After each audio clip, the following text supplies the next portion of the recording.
Welcome viewers. Horrifying. Yasmin Khan, owner of a beauty salon, offered 3 courses to young Christians and Hindu women to lure them in. Once there, she drugged their drinks.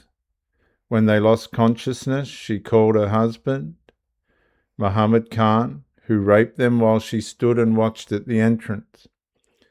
They recorded the abuses to blackmail the women and force them to have relations with more Muslim men. When questioned, Yasmin justified the crimes by saying that helping rape infidels girls would lead her to paradise.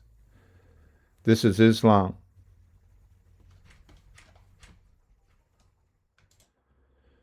When Islam is used to justify the unjustifiable, what happens when the label infidel becomes more important than the humanity of the person standing in front of you?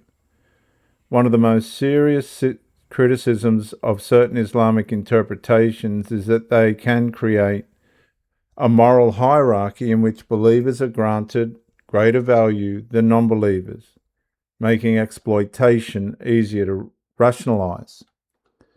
Number 1, the infidel problem. The victim is the first reclassified. She's no longer seen primarily as a woman, neighbour, or fellow human being. She's seen as an unbeliever. Number 2, moral value becomes conditional. Human worth becomes tied to religious identity. Compassion becomes selective. Protection becomes dependent upon belonging.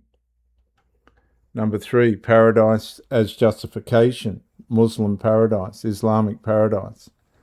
The perpetrator believes divine reward outweighs earthly suffering. Actions normally recognized as evil are reframed as spiritually beneficial, and conscience is overridden by ideological certainty. Number 4, the comparison of justice. Truth becomes subordinate to religious allegiance. The victim's suffering becomes secondary to the advancement of a perceived religious objective, and the sacred is used to shield the criminal.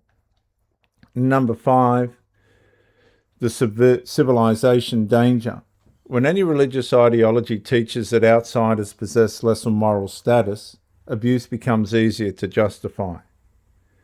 The greater the divide between believer and unbeliever, the greater the risk of dehumanisation.